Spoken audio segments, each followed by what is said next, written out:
Assalomu alaykum, hurmatli Turkiyadagi O'zbekiston vatandoshlarimiz. Assalomu alaykum, Turkmaniston, butun O'rta Osiyodagi butun vatandoshlarimiz. Sizlarga yaxshi kun tilayman. Lekin bugun men juda ham stress ichindaman. Juda ham bunaqa stressni hech hayotimda yashamaganman.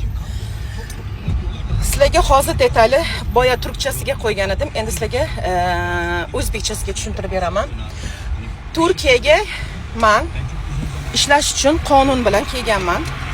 Ishlash uchun qonun bilan kelganimda Turkiyada mamlaqa ishlash ruxsatnomasi beriladi. To'g'rimi? To'g'ri. Xo'p, farzandlarimizni biz bu yoqqa ketiramiz, o'qitamiz, yonimizda bo'lsin deymiz. O'zbekistonga qoldira olmaymiz. Turkiyaga olib kelamiz. Bu 3 yil, 4 yildan beri qizimni временно propiskasi uchun hech bir problema yashamagan edim. Lekin bu yilga kelib juda ham katta bir problema yaşadım. Haqiqatan ham bu juda ham bo'lmaydigan bir qonun, bilmayman bir nimalar. Xullas masalaga tushuntirib beray. Suddan ajrashgan haqida qog'ozi Turkiya tarjimasi bilan. Ajrashgan haqida qog'ozi bilan avtomatik farzand onaga o'tadi va otasidan mahrum qilingan qog'ozi bu ham ichida, qizlar, mana hammasi ichida. Qizimning pasporti va qizimning eski временно propiskasi. Bu dokumentlar bilan biz pasportni stolga har yili topshiramiz, lekin временно propiskasini chiqartiradi davlat. Lekin ana bu PTT o'zbekchasiga pochta. Pasportni stol pochtaga topshiradi. Pochtaga borganimda bermayapti. Nimamish? Bu suddan ajrashganligi o'tmaydi. Onalikka berilgan farzandligi o'tmaydi. Yo advokat ketirasan, yoki dadasi bunga nima beradi? Vekalat, ya'ni vekalat. Davernis beradi. O'shanda olib bilasan. Yo dadasi yo'q. Qayerdan topaman dadasini? Hurmatli qizlarjonlar, agar kim Turkiyada farzandini o'qishga olib kelmoqchi bo'lsa, ya'ni buni 18 yosh kichiklardan aytayapman. 18 yosh kattalarga problema yo'q, beriladi. Kichkina yosh farzandinglarni Turkiyaga, o'zingizlarning yoningizga olib kelmoqchi bo'lsanglar, otasidan davernis olinglar. Bu yangi qonun. Hali bugunga qadar men bunaqa stresslar bilan yashamagandim. Va bu ajrashganlik qog'ozinglar o'tmas ekan. Onaga berilgan velayati ham o'tmas ekan. Otasidan mahrum qilingan ichida hammasi bor. Otasidan mahrum qilsangiz ham o'tmas ekan. Baribir otasini davernisi kerak ekan. Ey Allohim ya, shunaqa zamonga kelib qoldikki, o'sha Turkiyada yashamaydigan holda keldik. Vaqtinchalik propiska berilmayapti.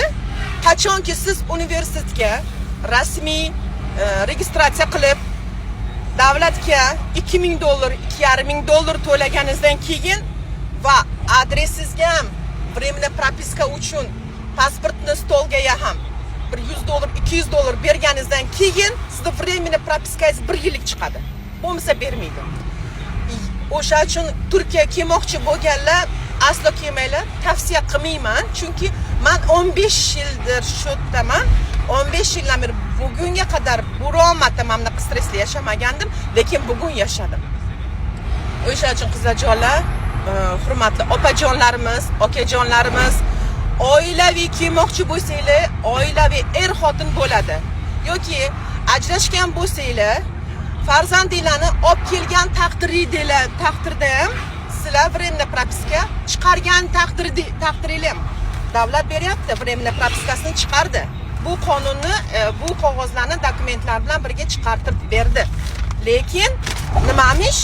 Pochta bermayman. Dadasini davernisi kerak.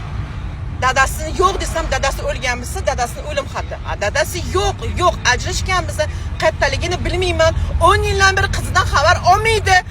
Padariga la'nat, qizidan xabar olmaydi. Ya shunaqa holga keldik. O'zbekiston o'zallikla shunaqa holga keldiki, ajrashish qulay bo'lib ketyapti. Xotining bilan ajrashganingdan farzandingga nima gunoh? Farzandingga nima gunoh? Ya tirnoqqa sor insonlar bor, tirnoqqa sor insonlar bor. Ya farzandingga nima gunoh? Farzandidan xabar olmasa, umuman otalikdan mahrum qilish kelsa, yo inson ya, sani pushti kamaringdan tug'ilgan farzandingdan ya. Mana emas, ko'pchilikda shunaqa O'zbekistonda yashaydigan san'atkorlar ham bor. Farzand bilan ajrashadi-da, farzanddan umuman xabar olmaydi. Kerak emas deydi. Sen bo'lmasang, deydi, boshqasi menga tug'ib beradi. Bo'lmasa uylanma. Farzand tug'dirma. Hozir men eng katta markaz pochtaga ketyapman, shikoyat qilaman. Agar bu ham bo'lmasa, men rasmiy shikoyat qilaman. Nimagaki, meni hamma dokumentim joyida. Ishlash uchun haq-huquqim, qog'ozlarim, dokumentlarim joyida. Ajrashganligi, otalikdan mahrum qilinganlik hamma dokumentlarim turkchasiga tarjima qilingan. Nima sababdan berilmaganligini men hozir borib katta markazga borib shikoyat qilaman. Sog' bo'lasizlar, salomat bo'lasizlar. Juda ham stressli ichindaman. Ko'pchiliklar ayollarimiz ajrashib Turkiyaga ishlash uchun kelishadi, farzandini boqish uchun kelishadi. Ko'p onalarimiz farzandini olib kela olmaydi Turkiyaga. Yiliga bir marta ko'rishadi. Ba'zi onalarimiz bu farzandini Turkiyaga olib kelishadi. Yonimda bo'lsin, qoq non yesam ham yonimda bo'lsin deydi. Lekin mana shunaqa davlat, mana shunaqa Turkiyani davlati mana shunaqa saçma ana qonunlar chiqartiradi. Ey Allohim, qarori menda-ku.